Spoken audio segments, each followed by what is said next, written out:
Hello everyone, कैसे हैं आप सब लोग। तो आज हम करने जा रहे हैं पार्ट नंबर 18 हमारी एमसीक्यू सीरीज़ का। जो इधर नए हैं उन सभी को बता दूं, हमने 1000 एमसीक्यू की एक सीरीज़ स्टार्ट की है जिसमें हम पार्ट नंबर 18 करने जा रहे हैं। 17 पार्ट्स आप हमारी प्लेलिस्ट में जाकर देख सकते हो, उधर प्रॉपर सीक्वेंस वाइज आपको प्रोवाइडेड है। और उन सबको मैं फिर से बता दूं कि हमारा टारगेट है जो भी इस प्लेटफॉर्म से वो पढ़े वो 25+ स्कोर करे इन अकाउंटेंसी। और बता दूं, जैसे कि आपको पता है अब एग्ज़ाम आ रहे हैं तो उस कारण मैंने अपने क्वेश्चंस की total number of questions increase कर दिए हैं इन ईच वीडियो। उसके कारण टाइम भी इंक्रीज हो जाएगा। तो जिन्हें टाइम का इशू आ रहा है तो आप टाइम आधा टाइम लगाकर थोड़ी ब्रेक के बाद फिर से देख सकते हो, वो तो आपके पास वीडियो पड़ी रहेगी, ऐसा तो कुछ नहीं है। तो चलो टाइम वेस्ट किए बिना आगे बढ़ते हैं। तो आगे बढ़ने से पहले मैं एक क्वेश्चन आपके साथ डिस्कस करने वाला हूं। क्वेश्चन नंबर 20 एक की क्वेरी थी, कमेंट सेक्शन में लिखा था एक ने, तो मैं बता दूं इस 20th क्वेश्चन का आंसर। तो क्या है, वो बोल रहा है C is admitted with 1/4 share. C admit हुआ है, उसका शेयर कितना है 1/4, और सी ने एक्वायर किया है 3/4 of his share from A and 1/4 of his share from B. C के पास है कितना 3/4। सी के पास कितना है, सॉरी सी के पास है 1/4, जिसमें से इसका 3/4 पार्ट उसने लिया है ए से। मतलब 1/4 इंटू 3/4 जब मैं करूंगा आंसर आता है 3/16। तो ये ए ने दिया है, ए ने कितना दिया है 3/16। इसी प्रकार मैं निकालता हूं बी ने कितना दिया है। बी ने दिया है 1/4 का 1/4, तो ये आंसर आता है 1/16। ए ने दिया है 3/16, बी ने दिया है 1/16। ठीक है, तो अब ए का शेयर कितना है आप देख सकते हो, ए का शेयर है 2/3। 2/3 में से मैं माइनस कर लेता हूं 3/16, जितना उसने दिया है। ए का शेयर है इतना, उसमें से जितना ए ने दे दिया है वो मैंने माइनस कर दिया। ठीक है, एलसीएम बनाना है, 16 और 3 48 बन जाएगा। तो इंटू 16 इंटू 16 इंटू 3 तो ये बन जाता है 16 इंटू 2 आपका हो जाता है 42, और 13 इंटू 3 इंटू 3 हो जाता है, sorry 16 into 2 32 minus 3 into 3 9 upon 48। 32 में से 9 काटे आपने तो बन जाता है 23/48। ठीक है, ए का शेयर कितना हो गया 23/48। ऐसे ही बी का निकालेंगे, बी का शेयर है 1/3, उसे नुकसान हुआ है 1/16 का, हमने अभी पीछे स्टार्टिंग में निकाला। एलसीएम मारेगा 48, तो 16 माइनस 3 कर देंगे तो 13/48। तो क्या रेशो हो गई, रेशो हमारी हो गई 23/48। अभी हमने निकाला 13/48, और जो थर्ड रेशियो है 1/4। 4 को 48 बनाने के लिए हम किससे मल्टीप्लाई करें 12 से, इंटू 12। तो आंसर बन जाता है 23:13:12, दैट इज B1। होप कि क्लियर हो गया होगा। तो अब आगे बढ़ते हैं हमारे टॉपिक की ओर। हमारा टॉपिक अब हमने करना था रिटायरमेंट, हमने लास्ट वीडियो में कंप्लीट कर लिया है। अब हमने करना है dissolution, last step in partnership, business को खत्म करना है। तो ध्यान से पढ़िएगा इसके बारे में। First question, retirement and death of a partner is dissolution of partnership agreement. Dissolution of firm may और may not be the dissolution of partnership agreement की नन ऑफ दीज। तो इसका आंसर रहेगा रिटायरमेंट एंड डेथ की बात हो रही है, इस टाइम पे आपका सिर्फ और सिर्फ पार्टनरशिप एग्रीमेंट का डिसोल्यूशन होता है, ना कि आपकी फर्म का डिसोल्यूशन होता है। तो इसका आंसर ए रहेगा। सेकंड है, द पार्टनरशिप में come to an end due to the, partnership end हो जाएगी किस कारण, death of a partner, insolvency of a partner, both of the above कि नन ऑफ दीज। तो इसका आंसर है बोथ ऑफ द अबव। अगर कोई पार्टनर इंसॉल्वेंट हो जाता है या किसी पार्टनर की डेथ हो जाती है, दोनों कारण आपका पार्टनरशिप खत्म हो सकती है, उसे एंड पे आ सकती है, पार्टनरशिप एग्रीमेंट उधर खत्म हो जाएगा। नेक्स्ट है at the time of dissolution all the assets are transfer to realisation account, only current assets are transfer to realisation account, non cash assets are transfer to realisation account की all of the above. तो इसका answer आएगा only non cash assets are transfer to realisation account. Fourth question at the time of dissolution non cash assets are credited with, जो आपके non cash assets हैं, अभी मैंने ऊपर बताया आपको डिसोल्यूशन के टाइम पे रियलाइजेशन अकाउंट में सिर्फ और सिर्फ नॉन कैश एसेट्स डालने हैं, तो नॉन कैश एसेट्स को हमने किस अमाउंट से क्रेडिट करना है, मार्केट वैल्यू, बुक वैल्यू की एग्रीड अमाउंट। तो मैं बता दूं जितना बैलेंस शीट में अमाउंट लिखी होगी उस एसेट की पिछले साल की बैलेंस शीट में, वो ही लिखेंगे हम, दैट इज बुक वैल्यू। अगर 1 लाख लिखी है तो 1 लाख, 2 लाख लिखी है तो 2 लाख, ठीक है। Fifth question if a partner take over an asset of the firm his capital account, अगर एक पार्टनर टेक ओवर कर लेता है एसेट फर्म का at a time of dissolution, उस टाइम पे इसकी कैपिटल अकाउंट को क्या करेंगे। देखो बिजनेस कभी भी कोई चीज फ्री की नहीं देती और फ्री की नहीं लेती, तो बिजनेस ने अपना एसेट किसी पार्टनर को दे दिया है, तो ऑब्वियस ही बात है पार्टनर ने पैसे नहीं दिए तो हम उसकी कैपिटल से काटेंगे। क्या करेंगे, उसकी कैपिटल में से काटेंगे। तो कैपिटल की माइनस वाली साइड होती है डेबिट, तो इसका आंसर आ जाएगा ए, ठीक है। और अमाउंट क्या रहेगी, एग्रीड, जो सभी पार्टनर्स एग्री हो जाएंगे जिस पर कि हाँ ये 5,000 की मशीन है, चल तू 4,000 में ले ले, कोई बात नहीं। अगर वो एग्री हो जाते हैं तो हम उसी अमाउंट से डेबिट करेंगे। 6th question loss on realisation is distributed among partner, अगर रियलाइजेशन में लॉस होता है वो कौन सी रेशियो में बांटना है, जो उनकी प्रॉफिट शेयरिंग रेशियो होगी, जिसमें वो आज तक बांटते आए हैं उसी रेशियो में हम बांटेंगे।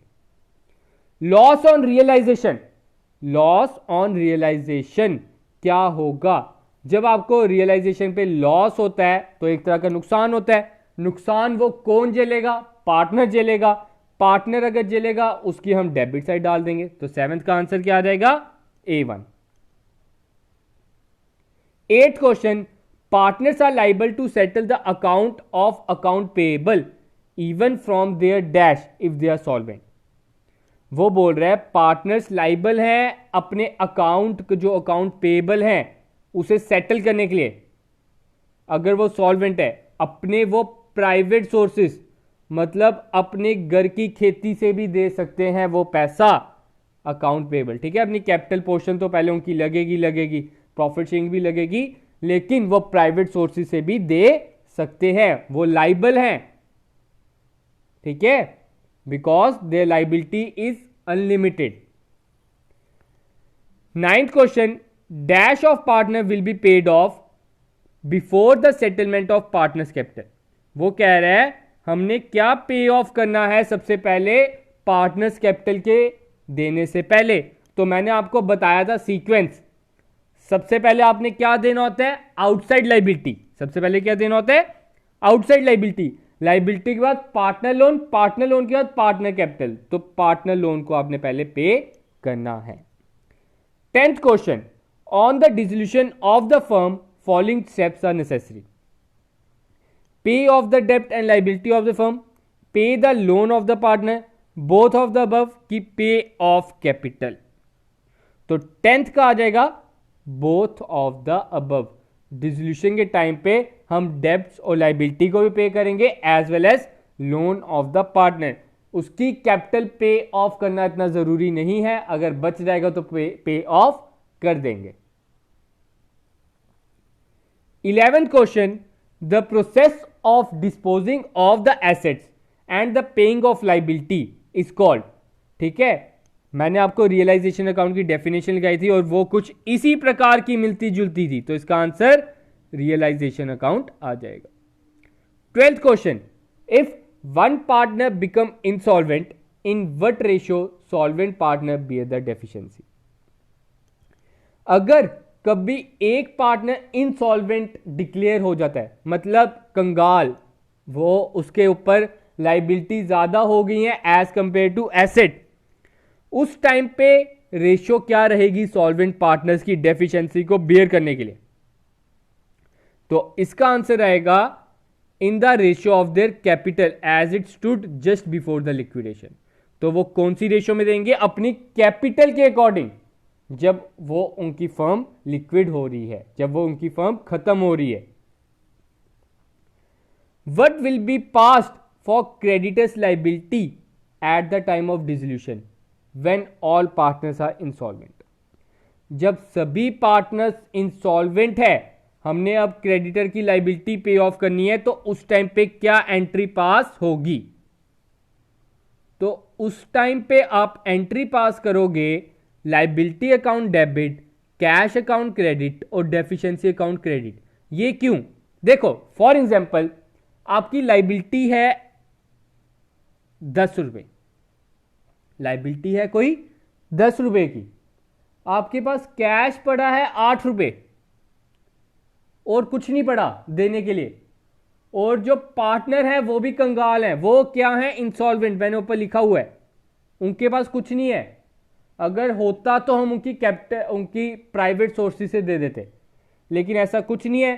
तो इस टाइम पे हम क्या करेंगे? आपके देखो लाइबिलिटी कितनी थी? 10 की, हम उसे डेबिट कर देंगे और कैश को क्रेडिट कर देंगे। कितना पैसा गया? 8 रुपए। और जितना पैसा बच गया नहीं दे पाए, उसे हम लिख देंगे डेफिशिएंसी अकाउंट में। 14th question, realisation account is a dash account, nominal account, क्योंकि इसमें हम खर्चे और इनकम डालते हैं। 15th क्वेश्चन, when realisation expenses are borne by partner it is credited to. ठीक है, वो कह रहा है जब रियलाइजेशन एक्सपेंसेस एक पार्टनर बोर्न करता है तो उस टाइम पे हमने किसको क्रेडिट करना है? तो उस टाइम पे हमने क्रेडिट करना है पार्टनर्स कैपिटल अकाउंट, क्योंकि ये खर्चा वो ऐसे नहीं उठाएगा, उसको हम इसलिए क्रेडिट कर देंगे, उसने पैसे दे दिए अपनी ओर से, अब हमारा हक बनता है कि हम उसे पैसे रिटर्न कर दें। मैंने आपको क्या बोला? बिजनेस और बिजनेसमैन दो अलग है ना। पार्टनर कहता है कि मैं बिजनेस का कोई खर्चा दूंगा, ना बिजनेस कहता है कि मैं तेरा कोई खर्चा दूंगा। बस उसने एक तरह का उसे स्टार्टअप कर दिया with capital. 16th question, at the time of dissolution of firm the asset taken over by partner should be. अगर कोई पार्टनर एसेट लेता है उस टाइम पे आपने क्या करना है?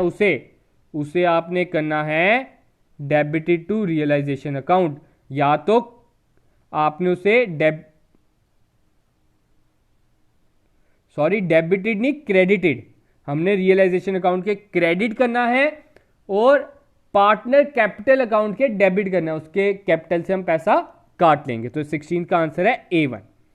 17th क्वेश्चन, 17 में कह रहा है an unrecorded asset realised at the time of realisation account is credited to. Unrecorded asset पे आपको पैसा मिल रहा है तो इनकम है। इनकम कौन सी साइड? Credit side. क्रेडिट किसकी? कौन से अकाउंट की साइड? रियलाइजेशन की। तो 17 का answer B1। 18th, an unrecorded liability paid at the time, इसका उल्टा ले लिया, आपका पैसा जा रहा है, नुकसान हो गया, डेबिटेड का मतलब आपने लाइबिलिटी पे करनी है ना, तो उस टाइम पे आप कौन सा अकाउंट डेबिट करोगे? Realisation account. ठीक है, तो 18th का आंसर भी क्या रहेगा? Realisation account. आगे बढ़ते हैं। प्रॉफिट और loss on realisation should be divided among partner in the, जो आपको रियलाइजेशन अकाउंट पे प्रॉफिट या लॉस होगा उसे हमने किस रेशियो में बांटना है? अभी ऊपर बता चुका हूं, profit sharing ratio. 20th, at the time of dissolution assets are transfer to realisation account, book value. ठीक है। 21st, the first step in dissolution is, पहला स्टेप डिसोल्यूशन में क्या है? आपको बताया गया था, सबसे पहले आपने क्या करना होता है? आपने सबसे पहले रियलाइजेशन अकाउंट बनाना होता है। रियलाइजेशन अकाउंट के बाद आपका बनता है कैपिटल अकाउंट, और कैपिटल अकाउंट के बाद बनता है कैश अकाउंट। लेकिन वो कह रहा है रियलाइजेशन अकाउंट तब तक नहीं बन सकता जितनी देर आपने बैलेंस शीट नहीं बनाई होगी। तो सबसे पहले आप बैलेंस शीट बनाओ। तो इसका आंसर क्या रहेगा? Balance sheet. 22, a firm is unable to pay debts when, एक फर्म है वो अपने डेब्ट्स पे करने में अनएबल है, कब? जब उसकी फर्म इंसॉल्वेंट है। इंसॉल्वेंट का मतलब ही ये है। 23,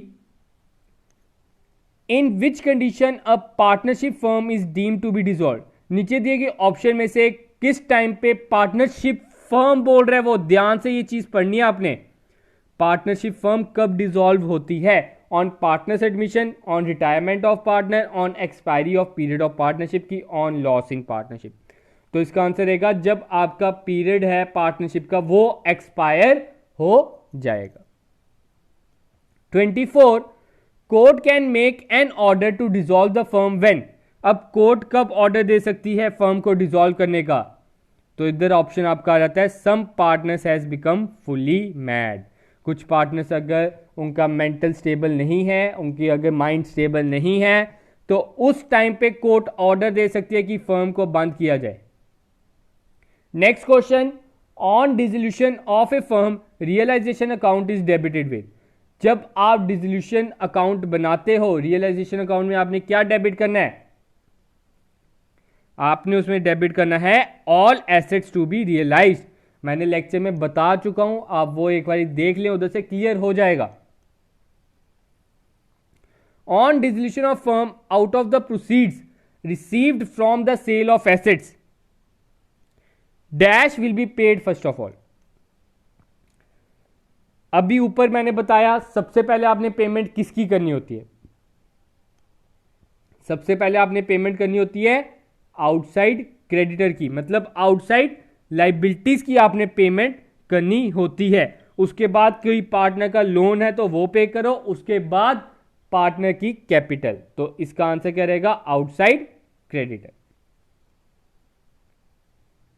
27, at the time of dissolution of firm, loan of partner, loan given by partner to a firm is paid out of the amount realized on sale of asset। तो ये ऊपर से ही मिलता जुलता क्वेश्चन है, बस स्टेटमेंट चेंज हुई है और कुछ नहीं। After making the payment of loan given by third party, after making the payment of balance of capital की, आफ्टर मेकिंग बोथ अबव की, before the payment of loan.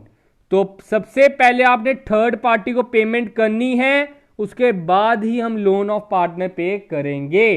तो इसका आंसर क्या रहेगा? A1।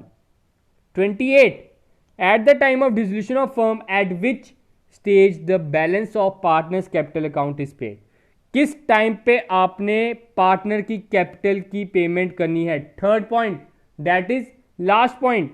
After making the payment to third party, before making the payment कि after making the third party of the loan as well as partner loan, that is C.